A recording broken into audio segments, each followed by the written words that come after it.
Assalamualaikum warahmatullahi wabarakatuh. Bagaimana kabarnya anak-anakku yang soleh dan solehah? Semoga semuanya dalam keadaan sehat ya. Bertemu lagi hari ini dengan Ibu di pembelajaran tematik dan kita akan masuk di tema persatuan dalam perbedaan di subtema Bersatu Kita Teguh. Dan hari ini kita akan memasuki pembelajaran yang kedua dan tiga. Kita awali pembelajaran dengan membaca doa terlebih dahulu. Yuk kita mulai pembelajaran yang kedua yaitu tentang semboyan bersatu kita teguh, bercerai kita runtuh. Tentunya kalian sudah pernah mendengar semboyan tadi kan? Nah sekarang kita akan bahas tentang makna dari semboyan bersatu kita teguh, bercerai kita runtuh.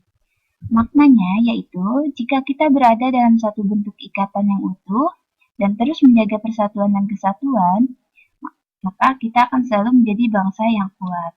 Nah, makna semboyan tersebut telah dibuktikan oleh bangsa kita pada saat perjuangan merebut kemerdekaan. Kala itu semua rakyat Indonesia dari beragam suku, agama, dan ras bersatu untuk berjuang melawan penjajah.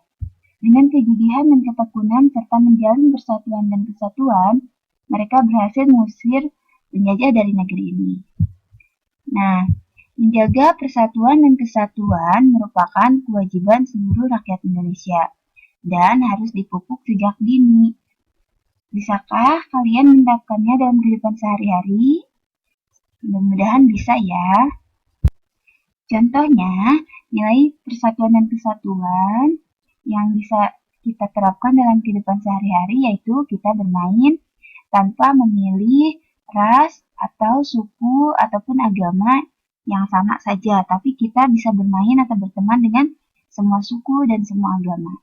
Nah, nilai persatuan dan kesatuan ini tidak hanya wajib diterapkan dalam perilaku kehidupan sehari-hari, tetapi juga dalam budaya dan seni tradisional. Nah, salah satunya diterapkan dalam tari tradisional.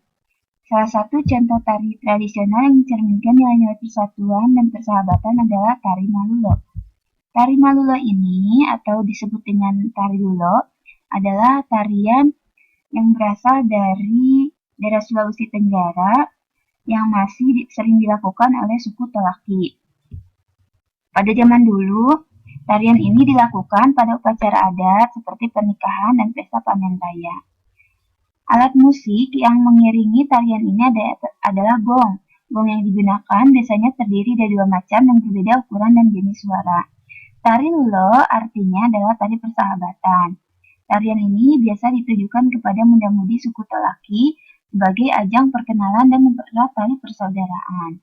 Tarian ini dilakukan dengan posisi saling bergandengan tangan dan membentuk sebuah lingkaran. Sambil bergandengan tangan, peserta tari akan menari sambil mengikuti irama gong. Dalam tarian ini tidak dibatasi oleh usia maupun golongan, siapa saja boleh turut serta dalam tarian Lulo. Yang perlu diperhatikan saat menarikan tarian ini adalah posisi tangan saat bergandengan.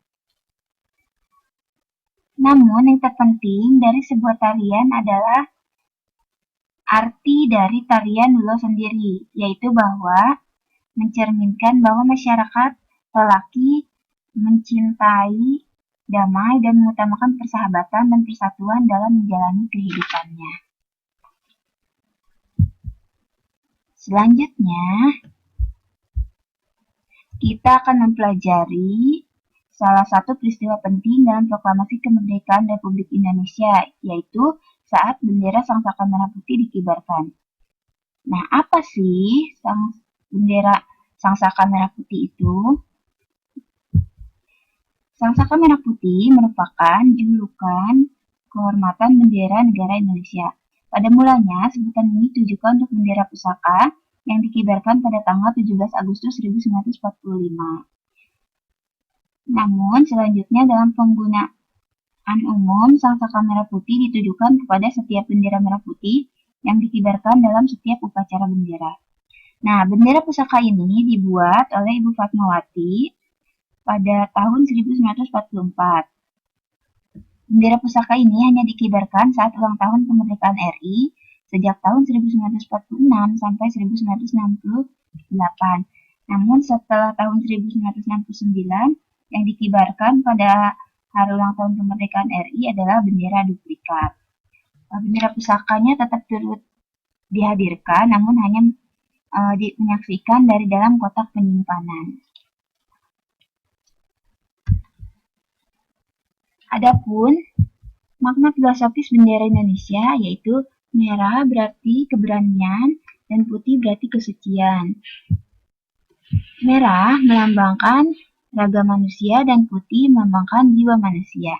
Keduanya saling melengkapi dan menyempurnakan jiwa dan raga manusia untuk membangun Indonesia.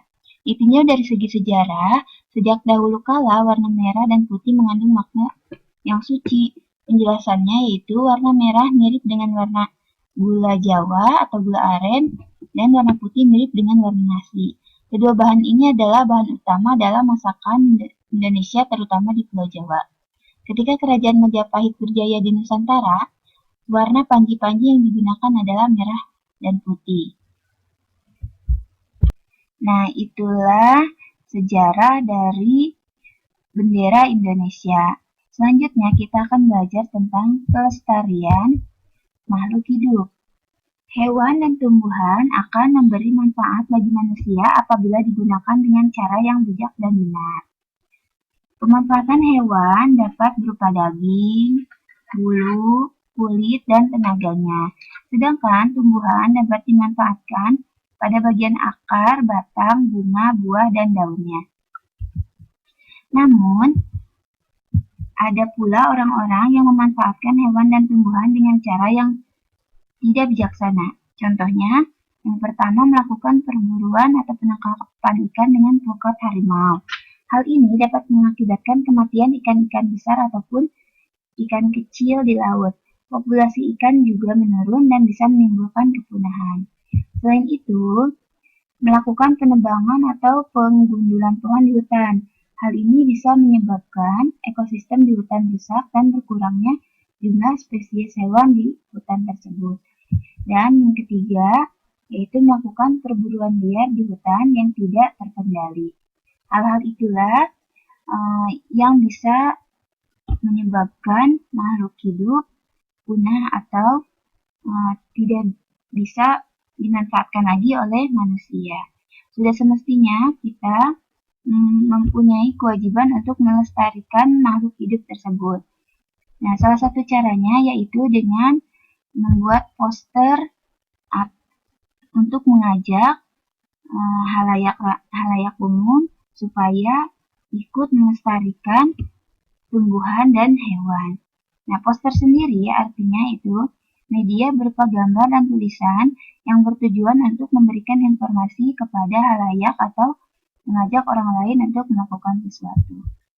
Nah, di sini contohnya mengajak jangan lupa cuci tangan dengan sabun. Berarti ini poster untuk mengajak masyarakat supaya hidup bersih dengan mencuci tangan. Nah, hari ini demikian pemaparan materi dari Ibu. Mudah-mudahan bermanfaat. Dan untuk tugasnya yaitu silakan kakak buat poster dengan tema menjaga lingkungan. Nah, jika selesai, silakan kakak kirimkan ke Ibu ya. Terima kasih. Wassalamualaikum warahmatullahi wabarakatuh.